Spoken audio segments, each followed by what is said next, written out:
আবার বুঝি কিছু হবে ভাই? আগস্ট মাস গেল, কিন্তু সেপ্টেম্বরে দেখি ঝড় আসছে। এই ঝড় শুধু আবহাওয়ার নয়, রাজনীতির গভীর অস্থিরতার। ক্ষমতাচ্যুত আওয়ামী লীগ আগস্টে যেসব পরিকল্পনা করেছিল তা কাজে আসেনি, কিন্তু সেপ্টেম্বরে তারা বদ্ধপরিকর ঢাকাকে নরক বানাতে ২০ লাখ মানুষের ঢল নামাতে। রাস্তায় নেমে আসা মানুষের এই ঢল হবে শুধু ভিড় নয়, হবে এক রাজনৈতিক ভূমিকম্প যা টুকরো টুকরো করে দিতে পারে রাষ্ট্রযন্ত্রের হৃৎপিণ্ড। যুগান্তরের এক প্রতিবেদনে বলা হয়েছে, সেপ্টেম্বরে আওয়ামী লীগ ঢাকা অ্যাটাক নামে নতুন এক ছক কষেছে। তাদের লক্ষ্য স্পষ্ট ৩টি ধাপে সাজানো। ১. অন্তর্বর্তী সরকারকে ব্যর্থ প্রমাণ করা। ২. জাতীয় নির্বাচন বানচাল করা। ৩. বিরোধী শক্তির মধ্যে বিভেদ সৃষ্টি করা। এই তিনটির আড়ালে আবারও শেখ হাসিনাকে ক্ষমতায় ফেরানোর নীল নকশা। আগস্টে তারা মাঠে গেরিলা প্রশিক্ষণের আয়োজন করলেও তা ফলপ্রসূ হয়নি। তবে সেপ্টেম্বরে এসে পরিকল্পনাটি অনেক বেশি সুসংগঠিত হয়েছে।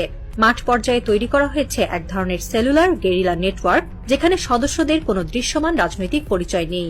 এরা সোশ্যাল মিডিয়ার মাধ্যমে বিভ্রান্তি ছড়াচ্ছে, একের পর এক গোপন বার্তা পাঠাচ্ছে সাধারণ মানুষের মোবাইলে। লক্ষ্য শুধু ঢাকায় নয়, চট্টগ্রাম, রাজশাহী, বরিশাল, খুলনা ও সিলেটেও একই সময়ে সমাবেশ ঘটানো হবে, যাতে নিরাপত্তা বাহিনী ভেঙে পড়ে এবং রাজধানী বিচ্ছিন্ন হয়ে যায়।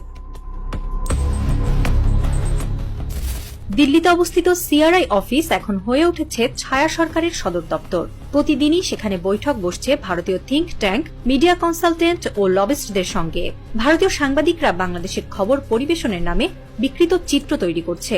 কোনো ঘটনা ছোট হলে তা বড় করে দেখানো হচ্ছে।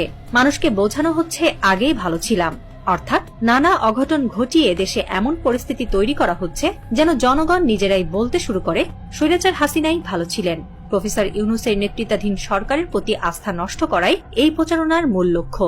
সিআরআই এই টার্গেট অর্জনে বাংলাদেশে ভারতীয় এজেন্টদের সক্রিয়ভাবে ব্যবহার করছে। বিভিন্ন স্যাবোটেজ ঘটিয়ে শিক্ষাঙ্গনের সংঘর্ষ উস্কে দেওয়ার চেষ্টা চলমান। এই ছাত্রদের উপর আওয়ামী লীগের বড় ক্ষোভ।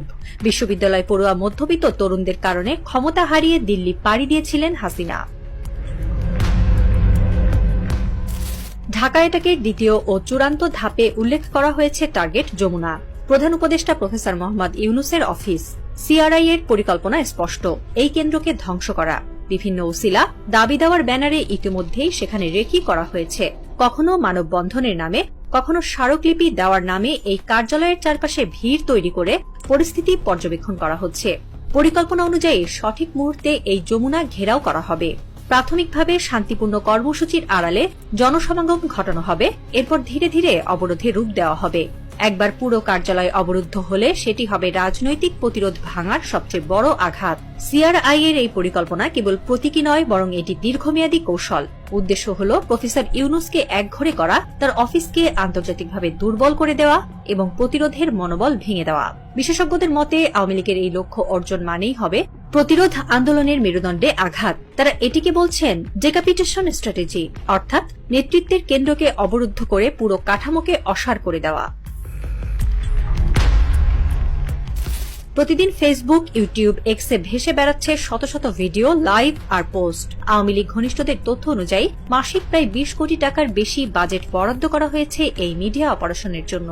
এর একটি বড় অংশ আসছে বিদেশি ফান্ড থেকে। কিছু ভারতীয় ব্যবসায়ী গোষ্ঠী থেকেই মূলত অর্থ প্রবাহিত হচ্ছে বলে অভিযোগ। এই টাকার বিনিময়ে জনপ্রিয় ইউটিউব চ্যানেল, অনলাইন পোর্টাল এবং টক শো পরিচালকদের নির্দিষ্ট কন্টেন্ট বানাতে বাধ্য করা হচ্ছে। বিশ্ববিদ্যালয়গুলোতে চালু হয়েছে চেতনার যুদ্ধ নামের প্রোগ্রাম। বাহ্যিকভাবে মুক্তিযুদ্ধের চেতনা উজ্জীবিত করার কথা বলা হলেও ভেতরে আসল উদ্দেশ্য হচ্ছে তরুণদের মগজ ধোলাই করা। শিক্ষার্থীদের আড্ডায় ঢুকে পড়ছে অচেনা কিছু মুখ। তারা বিতর্কে আগুন ধরাচ্ছে, প্রশ্ন তুলছে দেশের ভবিষ্যৎ নিয়ে, আর সেই প্রশ্নের উত্তর হিসেবে তুলে ধরছে বিভ্রান্তিকর ভিডিও ও ব্লগ। এক বিশ্লেষক মন্তব্য করেছেন, এখনকার লড়াই রাজপথে নয়, মনের ভেতরে। তরুণদের বিভাজিত করতে পারলেই হাসিনাকে ফেরানো যাবে। ঢাকার বাতাস ভারী হয়ে উঠেছে। হাজারো মানুষের কণ্ঠ মিলেমিশে দূর থেকে ভেসে আসছে এক স্লোগান, জয় বাংলা, জয় বাংলা। প্রধান উপদেষ্টার কার্যালয়ে তখনও আলো জ্বলছে। একজন কর্মকর্তা ফিসফিস করে বললেন, সব ঠিক থাকলে কাল ভোরেই রাস্তায় নামবে তারা। পাশে দাঁড়ানো এক গোয়েন্দা অফিসার মাথা নাড়লেন, না, কাল নয়, ওরা আজ রাতেই আসবে। বাতাসে শীষ বাজাচ্ছে, আকাশে জমছে মেঘ। দূরে কোথাও হঠাৎই বাজ পড়ল। সেই বজ্রপাতের আলোয় মুহূর্তের জন্য ফাঁকা রাস্তায় দেখা গেল কয়েকটি ছায়া নড়ছে। কে জানে তারা কারা। চারদিক থমথমে নীরব। তারপরেই ঢাকার আকাশে ভেসে উঠল এক অদ্ভুত গর্জন।